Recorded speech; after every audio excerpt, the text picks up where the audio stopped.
fan, it's Alex Vanover and welcome back to my craft room. If you are new here, then welcome for the first time. I'm so glad that you guys are here. In this tutorial, I'm gonna show you how to make these super cute screen printed hoop ornaments. Now, I chose to show you how to use screen printing for a couple of different reasons. First of all, this would be best for someone who has a business and is gonna be making a lot of sets of these. Screen printing is super efficient and fast when you're making multiple sets. Another reason you might choose to do hoop ornaments this way is if you are gifting several sets of these and you want to make several sets at one time. This would be a super efficient way to do that so that you don't have to spend so much time cutting and weeding your designs. Now, if you want to use heat transfer vinyl with embroidery hoop ornaments, you are perfectly good to do that. Will still work really, really well. I just thought I would show you a different spin on how to make these. So let's get into it. So the first step to screen printing your ornaments is to begin with the files you want to use for your designs. So I'm using these super cute hand-lettered Christmas rounds for all of my designs. And the first thing I'm gonna do, since they're already grouped, is I'm gonna change the width to 2¼ inches. I have a 3-inch embroidery hoop, so I want about 1/4 inch all the way around my design so that you can still see the fabric that I'm using because it's super cute. So once you get everything sized, the next step is to go to the right-hand panel and ungroup all of your designs. And then we're going to place them a little bit far apart. So I'm gonna take this Oh Holy Night design and I'm gonna stick it up here in the corner. And then I'm gonna use the grid to measure out how many inches apart each of my designs are. So I'm gonna take this Merry Christmas one and maybe put it at like a little over 6 inches away so that I get a little over 4 inches here. And so you'll just see that I just count the grid lines to see how far apart they are. So this is a little, almost 1 full inch, 2, 3, 4, and then a little bit more. So maybe I can move it in just a hair like that. So then I've got 1, 2, 3, 4, plus a little more in between. So that's just about perfect. Then I'm gonna move down here and I'm gonna space the bottom designs about between 4 and 5 inches away also. So since I'm starting at like a little over 2 inches here, I've got about 1/2 inch here and then 1, 2, 3, 4. So I'll move my design to right about there and then I'll zoom out a little bit more so you guys can see. So then I'll take this Jolly Jolly design and I'll basically just line it up with this design and this design so that it's really nicely spaced away from my other designs. Then once you have spacing where you want it, you want to go over to the right-hand panel and select all 4 designs and attach them. So you can click here, hold Shift, and then click the other designs to select all 4, and then click Attach. And the reason we want to attach is so that these designs cut exactly the way that we have them spaced. So once you have that finished, you can go over to the Make It screen, and then you'll see all of your designs here. And what I'm going to do is take my designs that are in the upper left corner, and I'm going to move them in on my vinyl a little bit. And the reason I always like to do this with screen printing is because with screen printing, you have to use painter's tape to cover the screen and any of the areas that are not already covered by vinyl. So I'm just using a little bit more of my vinyl sheet here, but this is going to prevent me from having to do quite as much taping on my screen. But once you're happy with that, don't forget to mirror your design. Even though we are going to be using permanent adhesive vinyl on our screen to screen print, you still want to mirror your design because we're going to put our designs on the back of the screen. So we mirror them so that when you flip the screen over to the front, they show through correctly. So don't forget to do that mirror step and then go to continue. And once your machine connects, you can choose your cut setting. So like I said, I'm going to be using StarCraft HD permanent adhesive vinyl. So I'm just going to choose the vinyl setting to cut mine on. So I'm going to hop over to my machine and cut out all my designs. I'll meet up with you guys at the camera so that I can show you how to weed your design, put it on the screen, and screen print your ornament. So the reason that I'm showing you guys how to screen print with hoop ornaments is for a couple of reasons. This would be really beneficial if you have a small business and you're going to be making a lot of these this Christmas season, or if you're just going to be making several sets of these in general as gifts for your friends or family or whoever. This totally still works great with HTV. I just wanted to show you guys a different way to do this in case you want another alternative. All right, so let's get to weeding.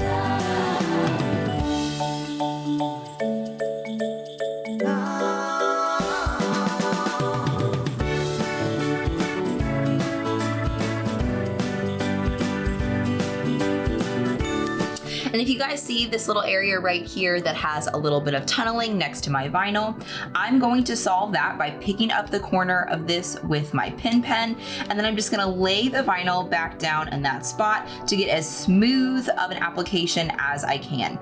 And the reason that that is really important is because these are going to be used as a stencil, like I said, for the screen printing ink, so you don't want any areas like this right around your letters.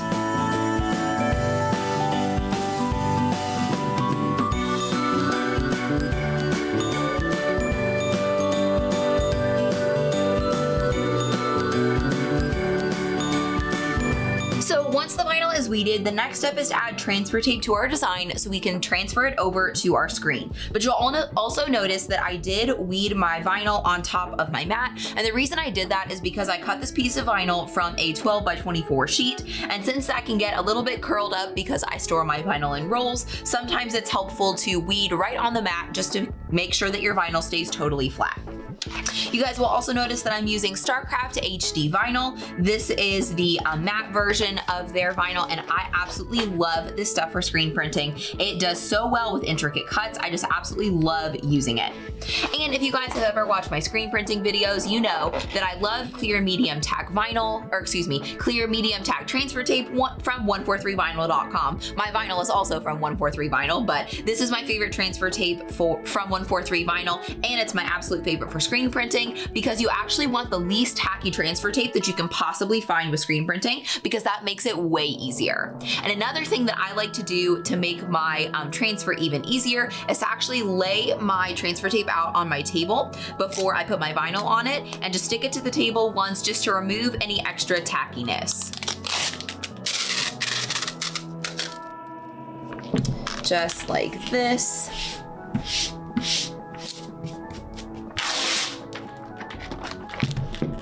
And then I can lay my vinyl directly onto my transfer tape. And you want to go nice and slow and try to get as few wrinkles as you can. This doesn't always work perfectly, but that's really, really helpful when you go to actually start screen printing.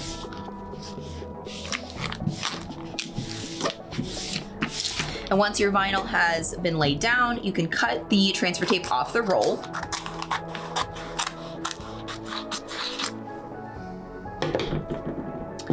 And then we're gonna flip our vinyl over, and I'm only going to burnish using my finger.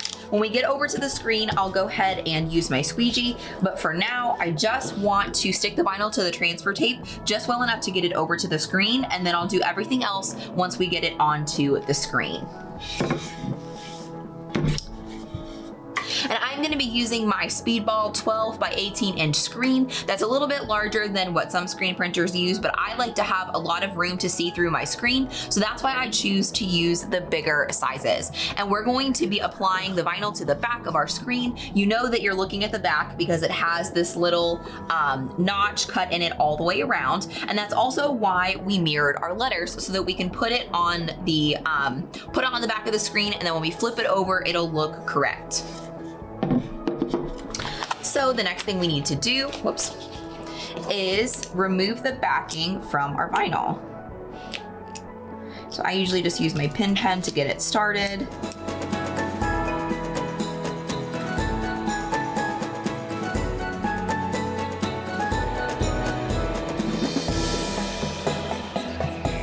And then we are, again, looking at the back of our screen.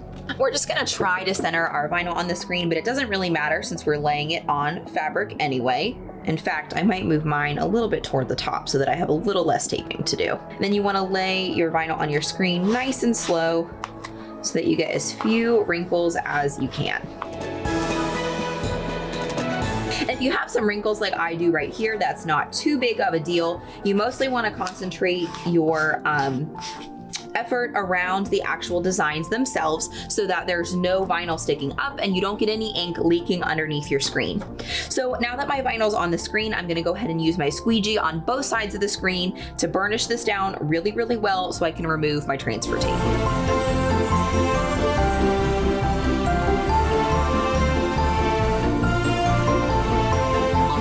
once you're happy with that, you can flip your screen back over and go ahead and remove that transfer tape.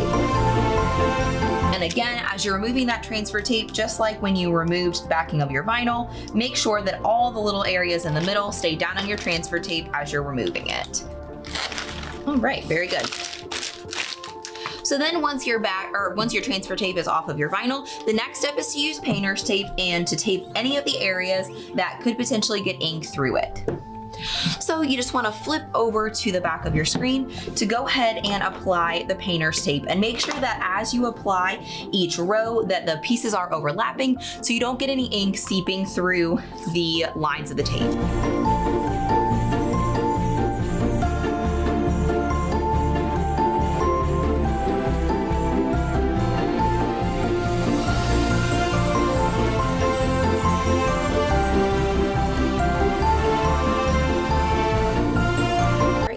And once your screen is completely sealed off, you are ready to get started. So I am going to begin with just a fat quarter of fabric that I bought from Walmart. And one thing that I did before I turned the camera on is I did already go ahead and put this in my heat press and get all of the wrinkles out. You don't want to have a ton of wrinkles when you screen print because that can mess up the quality of your print. So that may be something to consider for you. And basically, I'm just gonna lay this fairly high up in the corner, but I do wanna leave some room around each ornament so that you can put the embroidery hoop on there without running out of fabric. So you don't wanna put it completely, up in this corner. You wanna leave a few inches all the way around so that there's some room for the embroidery hoop. And then I'm gonna be using the gold opaque screen printing ink from Speedball. I buy this stuff from Amazon, and I will link all of my screen printing materials down in the video description. But I think this gold is gonna look really, really pretty on this fabric, and I just love the Christmassy look to it. And I'm gonna be using a smaller 6-inch squeegee because I'm gonna be concentrating my ink around these 4 areas. So I didn't wanna have a big, huge squeegee. So I'm just gonna open up my ink here, stir it up a little bit, and then I'm just gonna dab a little bit above each design. You want to try to make sure that you're dabbing ink a little bit outside of each design so that you're not running into any areas that don't get any ink. And the great thing about screen printing is if you don't end up using all of this ink, you can put any unused ink back into your jar. So it's not super wasteful, which is really, really nice. That's probably a lot more than I need, but that's okay. All right, so I'm going to put my spoon back in my jar. And then I'm just going to hold my screen down with one screen. I'm just going to use my squeegee to use medium pressure and just really evenly swipe over each one once or maybe twice, depending on how I feel about the coverage. All right, and once you think your coverage looks even, I always like to stick my squeegee in one of these pantry baskets from Walmart so that I don't drip ink all over my table. Then I can remove my screen. Then I'm gonna put the next piece of fabric on the table and screen print the next piece. And it looks great. Make sure that you set it somewhere where it's not going to get touched or anything because the ink is still wet and it will be for a little while. So now I'm gonna lay down my next piece of fabric and just repeat the same process.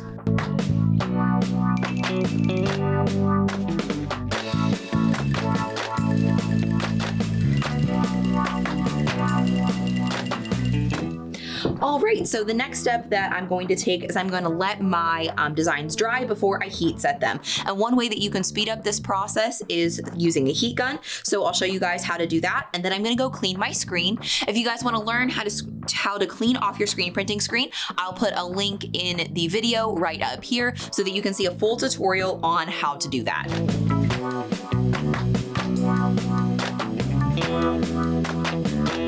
Then once your ink is dry, I'll show you how to heat set both sets of fabric and turn these into ornaments. So you guys know with water-based screen printing ink, it's really, really important to heat set your ink to make sure it's totally permanent. So I'm gonna heat set each piece of fabric at 320 degrees for 40 seconds with my heat press. This can also be done with an iron or an easy press. Just make sure that it gets consistent heat for 40 seconds in order to heat set it. So after your ink is heat set and everything is ready to go, the next step is actually assemble your hoop ornaments. So next you're gonna wanna cut fabric squares out of your larger fabric, and you wanna make sure to leave plenty of room around the ornament, or so that the embroidery hoops have plenty of fabric to go in between these edges. So I'm gonna cut out each individual piece.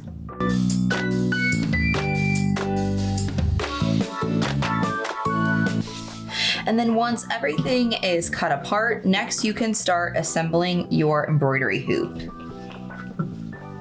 So the way that you're gonna do that is you're gonna take a little 3-inch embroidery hoop that I got from Amazon. I'll be sure to link these for you guys in the description. But all you're gonna do is unscrew the embroidery hoop so that you can loosen it up a little bit.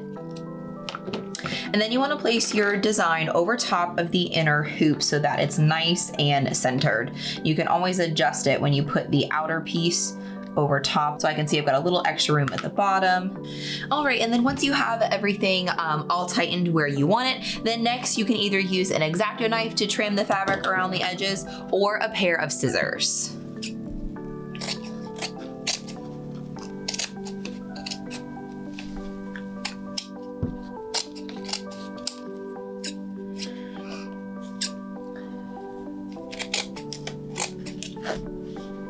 So once all your fabric is in your embroidery hoops and it's trimmed off the back, the next step is to add something to hang it with. So I'm gonna be using twine for mine just because I like the little bit more rustic look for my ornaments, but you could use embroidery floss or ribbon or anything that you feel like you want to use. I just feel like these are a little more rustic crafts, so that's why I'm gonna stick with twine. But the way that I make these is that I take a piece of twine and I measure it to be about 12 inches or so, and then I cut it off. Then I make a double knot at the end of it. And you wanna make sure that knot is good and tight.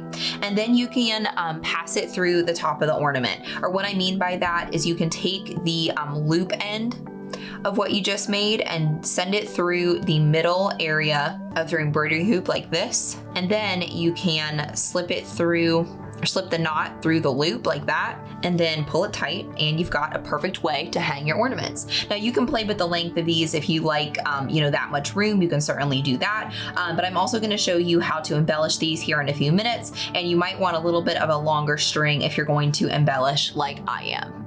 So let me add the rest of these hangers, and then I'll show you guys how to add embellishments.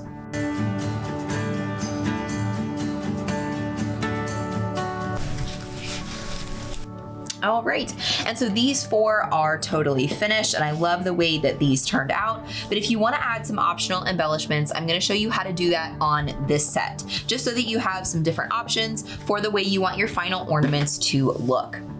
So I'm gonna be using these little picks, and I can't remember if I got them from Hobby Lobby or Dollar Tree because they're a couple years old, but these little picks that have different little berries and pine cones in them make super cute embellishments for these ornaments because they make it so easy and they make it look so classy.